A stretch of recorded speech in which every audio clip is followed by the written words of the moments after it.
Assalamualaikum warahmatullahi wabarakatuh. Perkenalkan, nama saya Garetno Alvino dengan nomor NIM 2001-07-2009. Pada akuntansi keuangan menengah 1 ini, saya akan menjelaskan tentang aset tidak berwujud. Sebelum masuk ke aset tak berwujud, saya akan menjelaskan apa itu aset. Aset sendiri merupakan sumber daya yang dimiliki perusahaan, memiliki pengaruh dalam menciptakan profit untuk keberlangsungan perusahaan. Dapat dikatakan juga dengan aset, perusahaan dapat mengukur nilai perusahaan tersebut dan membandingkan dengan perusahaan lainnya. Lalu, apa itu aset tidak berwujud? Aset berwujud atau intangible asset merupakan salah satu aset yang sangat penting dan memiliki pengaruh bagi perusahaan, terutama untuk perusahaan besar. Apabila dilihat dari namanya, aset ini tidak memiliki wujud.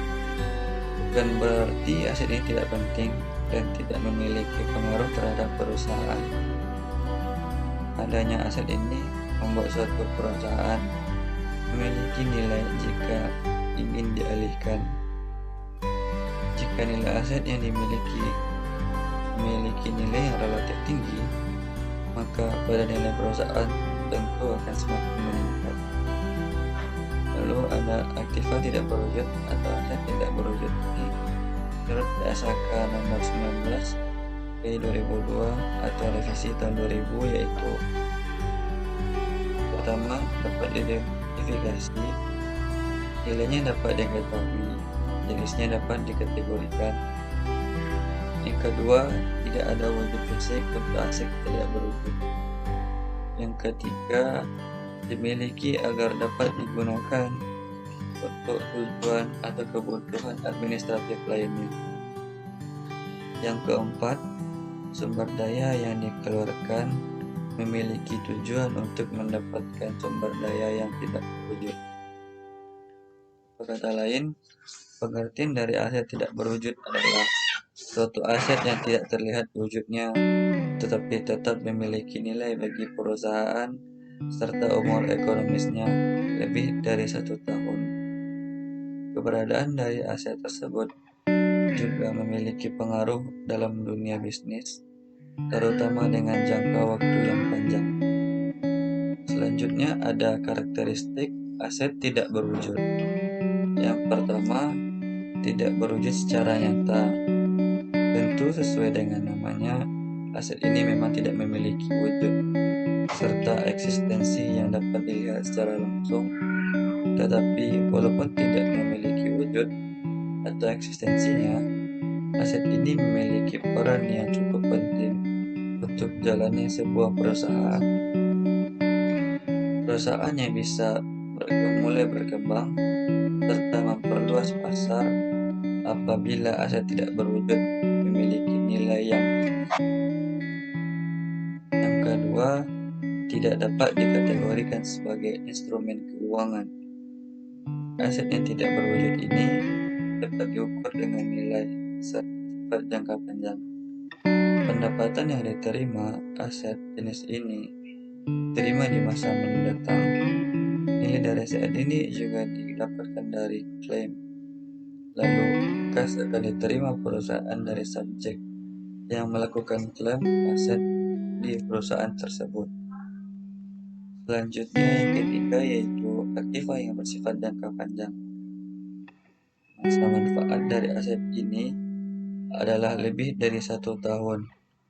Tetapi apabila perusahaan tidak mengukur atau mengestimasikan nilainya, tetapi aset tersebut tetap dianggap memiliki masa manfaat hingga 10 tahun. Penentuan masa manfaat dari aktiva ini juga didasarkan pada hak kontraktual atau hak lainnya sesuai dengan hukum yang berlaku. Untuk dapat disebut sebagai aset tidak berwujud, maka aset tersebut harus terlebih dahulu memenuhi kriteria tersebut. Tetapi apabila suatu aset tidak dapat memenuhi kriteria tersebut, maka Pengeluaran yang dikeluarkan untuk mendapatkan aset tersebut akan dianggap sebagai beban perusahaan, lalu akan dicatat sebagai beban saat terjadinya arus kas keluar untuk mendapatkan aset tersebut. Secara akuntansi, perlakuan aset tak berwujud sebagai berikut. Pengakuan aset tak berwujud. Aset tak berwujud diakui pada saat diperoleh dengan yang pertama, individu atau perusahaan berpotensi akan mendapatkan manfaat ekonomi di masa yang akan datang dari aset tersebut. Yang kedua, biaya-biaya dalam perolehannya bisa diukur dengan handal. Lalu ada penilaian atau pengukuran aset tak berwujud. Aset tak berwujud dinilai atau diukur sesuai dengan harga perolehan. Biaya perolehan aset tidak berwujud terdiri dari 1. Harga beli termasuk biaya masuk atau impor dan pajak pembelian yang tidak dapat dikembalikan setelah dikurangkan diskon dan laba. Yang kedua, segala biaya yang dapat dikaitkan secara langsung dalam mempersiapkan aset tersebut sehingga siap untuk digunakan. Selanjutnya kita masuk kepada catatan berwujud. Catatan akuntansi untuk pembelian dan amortisasi aset berwujud sederhana adalah sebagai berikut. Di dalam pembelian ada aset tak berwujud terletak pada debit dan kas terletak pada kredit. Sedangkan pada amortisasi, biaya amortisasi termasuk ke dalam debit dan aset tak berwujud termasuk ke dalam kredit. Pelaporan aset tak berwujud disajikan dalam neraca pada kolom aktiva dan dicatat sesuai dengan nilai bersih setelah dikurangi oleh akumulasi amortisasi. Jadi dapat dikatakan akuntansi aset tak berwujud adalah proses pencatatan, pengakuan, pengukuran, dan pelaporan atas harta berwujud atau tak terlihat yang memberikan manfaat.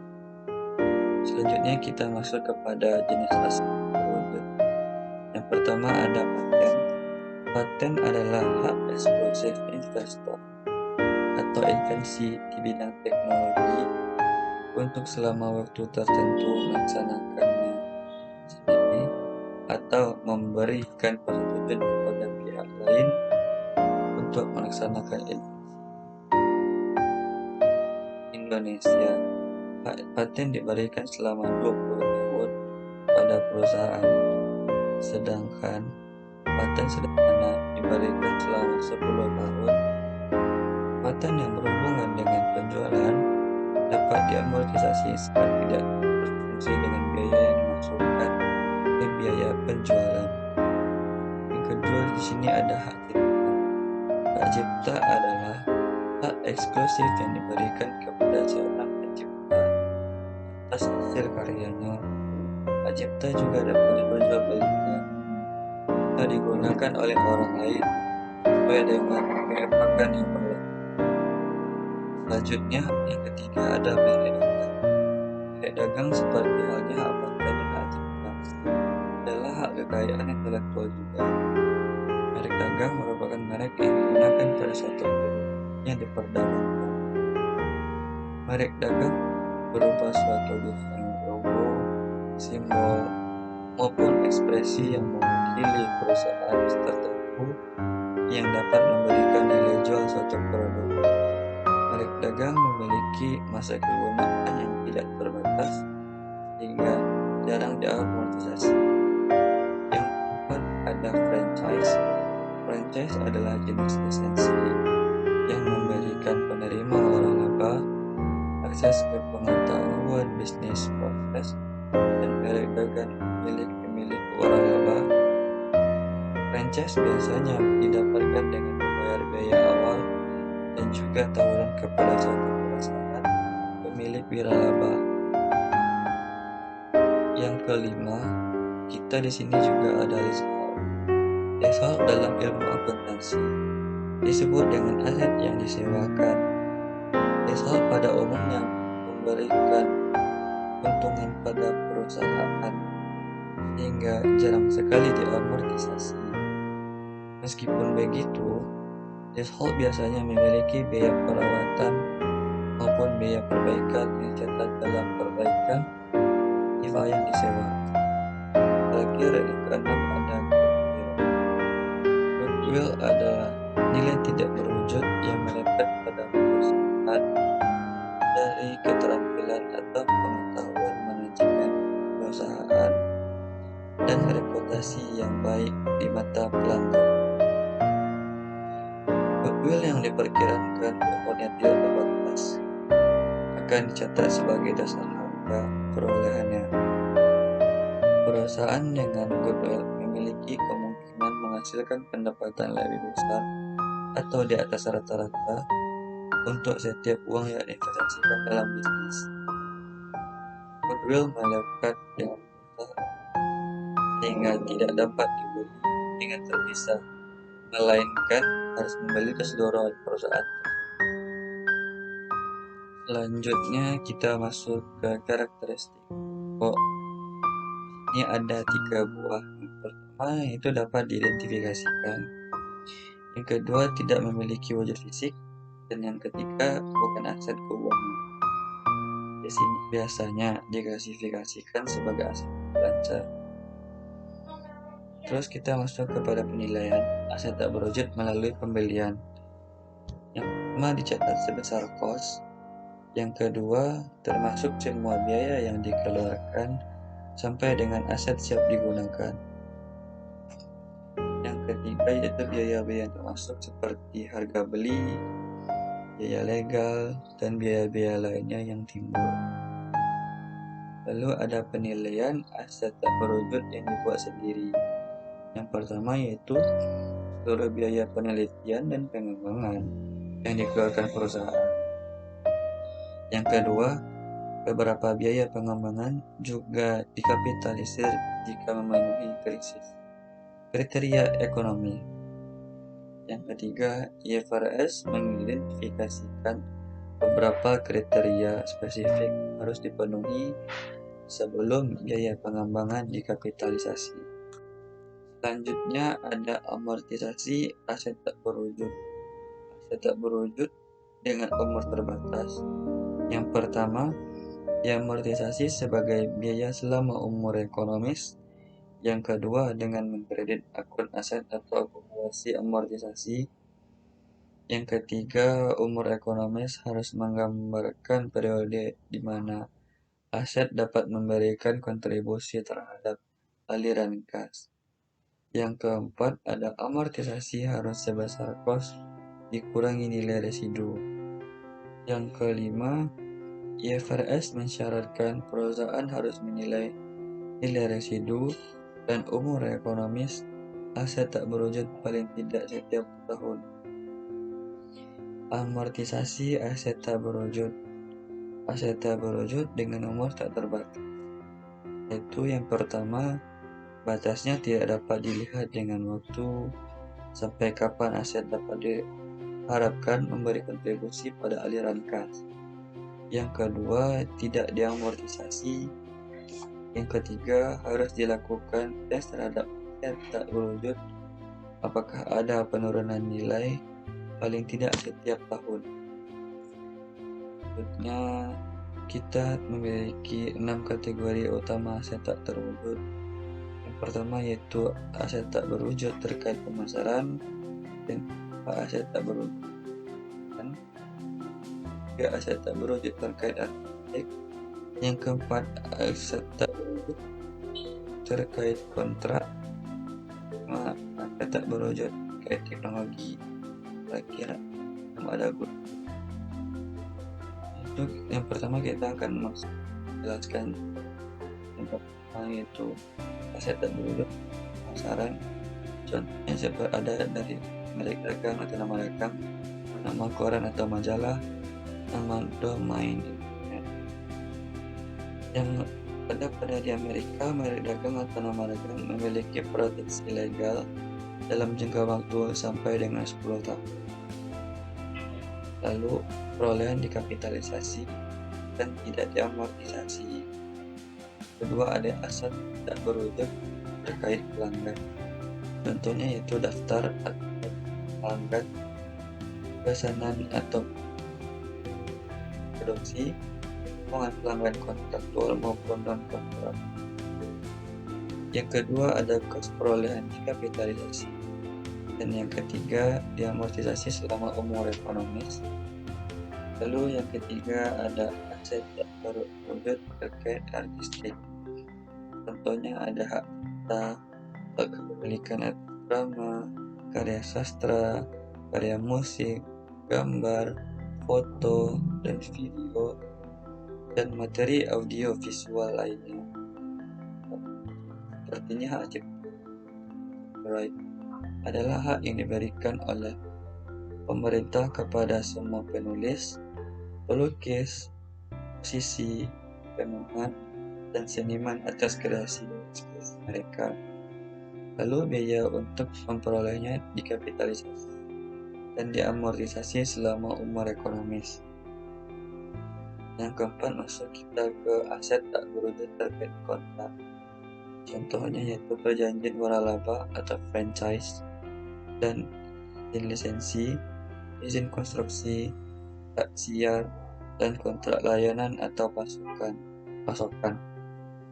Di sini franchise atau license dengan umur terbatas harus diamortisasi selama umur franchise. Ketiga, franchise dengan umur tak terbatas diamortisasi. Lalu yang kelima ada aset berwujud terkait teknologi. Contohnya yaitu teknologi yang dipatenkan, rahasia dagang yang diberikan pemerintah, dan hak paten diberikan secara eksklusif kepada pemegang selama 20 tahun. Dan selanjutnya itu kos pembelian hak dan dikapitalisasi. Selanjutnya, biaya penelitian dan pengembangan dilaporkan sebagai biaya saat terjadinya. Diamortisasi selama umur hukum atau ekonomis, mana yang lebih pendek. Lalu yang keenam ada goodwill. Goodwill secara konseptual merupakan manfaat ekonomi masa depan yang timbul dari aset lain yang diperoleh dalam kombinasi bisnis yang tidak diidentifikasi secara individual, diakui secara terpisah, hanya direkam ketika seluruh bisnis dibeli. Selanjutnya ada penghapusan goodwill. Goodwill memiliki umur tak terbatas, lalu tidak boleh diamortisasi, lalu hanya disesuaikan nilai bukunya ketika goodwill mengalami penurunan nilai. Harga kesepakatan atau terjadi saat harga beli lebih rendah dari nilai wajar aset bersih, seperti harga beli lebih rendah dari nilai wajar aset yang dibeli. Lalu perbedaan itu dicatat sebagai keuntungan atau laba pembelian. Selanjutnya kita masuk kepada penurunan nilai aset tak berwujud. Penurunan nilai aset tak berwujud dengan umur terbatas sama dengan penurunan nilai pada aset tetap. Lalu ada nilai tercatat atau carrying amount, adalah nilai buku dari aset yang merupakan pengurangan dari harga perolehan dengan akumulasi amortisasi aset berwujud. Jumlah terpulihkan atau recoverable amount adalah jumlah yang lebih tinggi antara nilai wajar dikurangi biaya menjual atau nilai pakainya.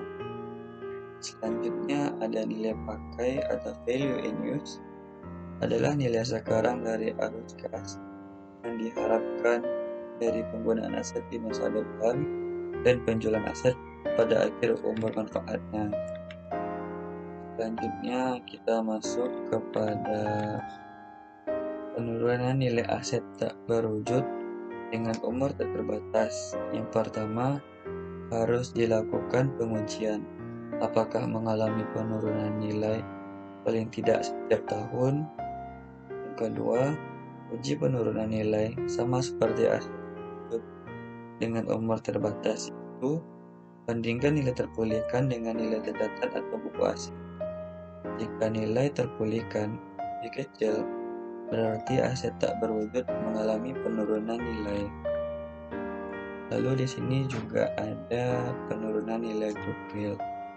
Yang pertama, perusahaan harus menguji nilai goodwill paling tidak setahun sekali.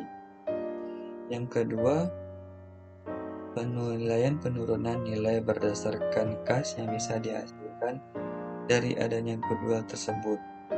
Yang ketiga, karena data nilai wajar goodwill jarang tersedia, maka penilaian goodwill biasanya menggunakan perkiraan nilai penggunaan.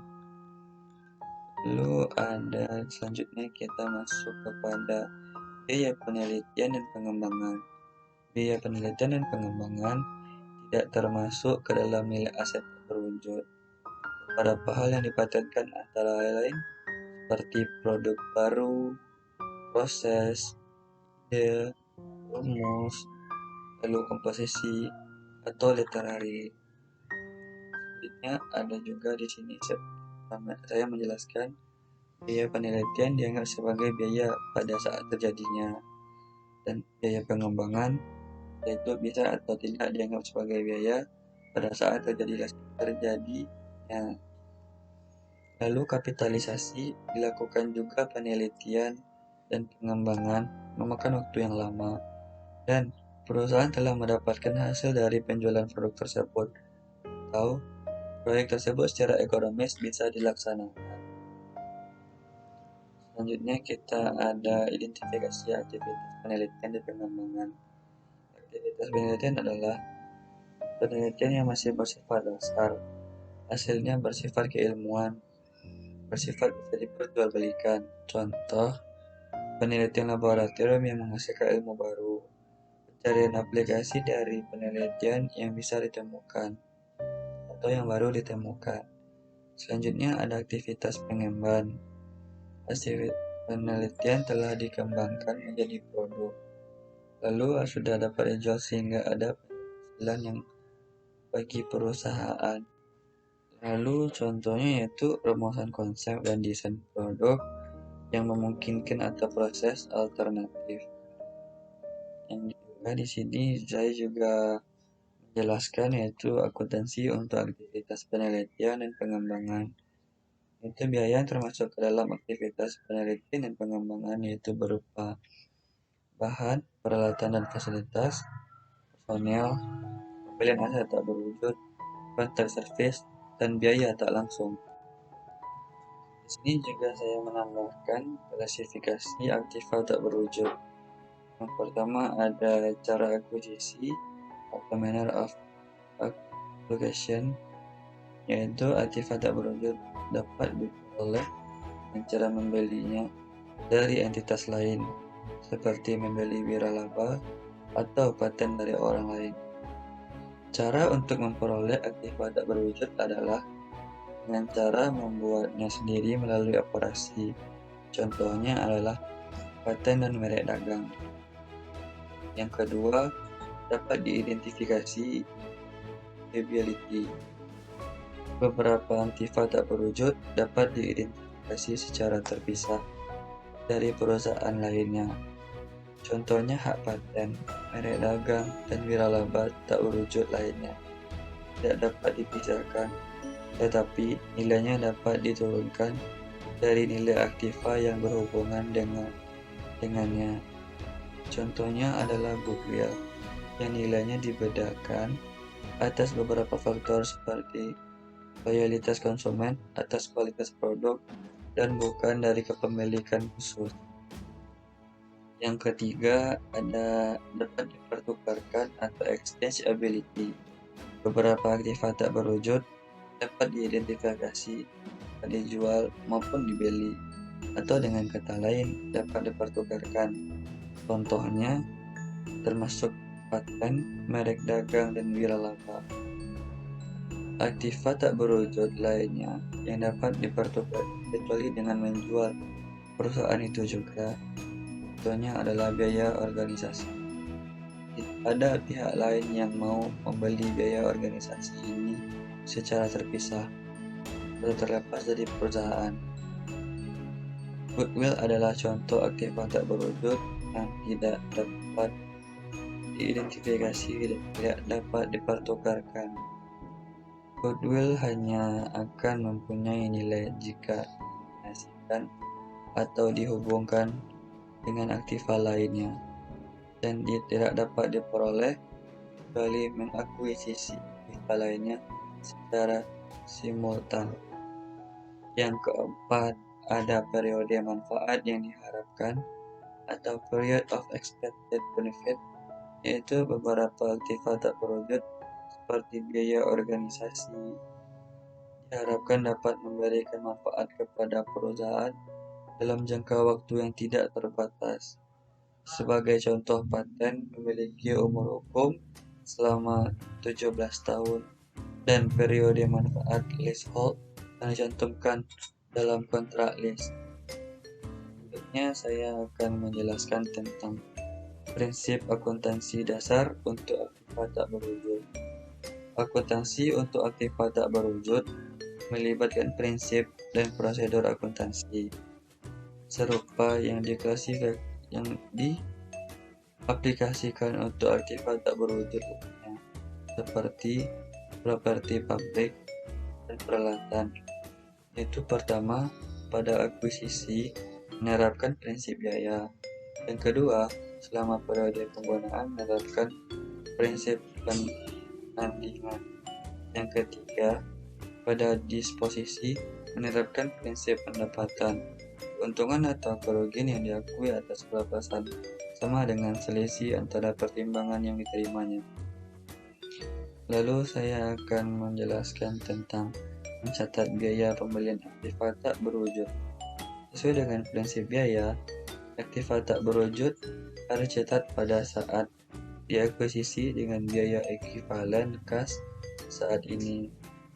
Biaya ini termasuk harga beli, biaya transfer dan hukum, dan setiap pengukuran biaya yang lainnya berkaitan dengan akuisisi.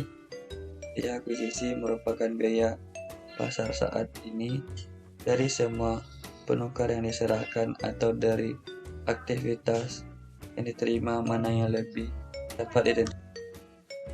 Selanjutnya, mencatat biaya pembelian aktiva tak berwujud. Sesuai dengan prinsip biaya, aktiva tak berwujud harus dicatat pada saat akuisisi dengan biaya ekuivalen kas saat ini. Biaya ini termasuk harga beli, biaya transfer dan hukum, dan setiap pengeluaran lainnya yang berkaitan dengan akuisisi. Biaya akuisisi merupakan biaya pasar saat ini dari semua penukar yang diserahkan atau dari aktiva yang diterima mana yang lebih dapat ditentukan. Selanjutnya, mencatat biaya aktiva tak berwujud yang dibuat secara internal. Kadangkala perusahaan membuat sendiri aktiva tak berwujud seperti paten. Hanya biaya secara spesifik dapat diidentifikasi dari penciptaan aktiva tak berwujud tersebut yang akan diidentifikasi. Jadi, walaupun perusahaan telah mengeluarkan biaya penelitian yang sangat besar untuk membentuk hal yang dipatenkan, namun hanya biaya untuk mendapatkan paten tersebut yang dikapitalisasi sebagai aktiva. Karena kendala ini, biaya yang dikapitalisasi aktiva tak berwujud yang dibuat secara internal mungkin tidak mencerminkan nilainya. Sedangkan biaya yang dikapitalisasi untuk aktiva tak berwujud yang dibeli melalui transaksi yang wajar, dia asumsikan mencerminkan nilainya.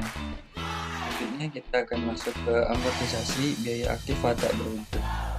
Beberapa faktor yang harus dipertimbangkan dalam mengestimasi umur aktiva tak berwujud, yaitu 1. Ketentuan hukum, peraturan atau kontraktual yang dapat membatasi umur manfaat maksimum. Yang kedua, ketentuan umum, pembaruan atau renewal atau perpanjangan extension yang dapat mengubah batas umur masa manfaat aktiva tersebut. Yang ketiga, pengaruh perusahaan, permintaan, dan faktor ekonomis lainnya yang dapat mengurangi umur manfaat. Yang keempat, pikiran umur pelayanan atau service life dari seorang atau kelompok pegawai. Yang kelima, tindakan yang diharapkan dilakukan pesaing dan pihak lainnya yang dapat membatasi keunggulan kompetitif yang sudah ada. Yang keenam, umur manfaat yang tidak terbatas dan masa manfaat yang tidak dapat diproyeksikan di mana. Yang ketujuh, apakah sifat tak berwujud itu terdiri dari berbagai faktor individual dengan umur manfaat efektif yang bervariasi. Baiklah, hanya itu yang bisa saya sampaikan pada kali ini pada akuntansi keuangan menengah, materi aset tak berwujud. Sekian, terima kasih. Assalamualaikum warahmatullahi wabarakatuh.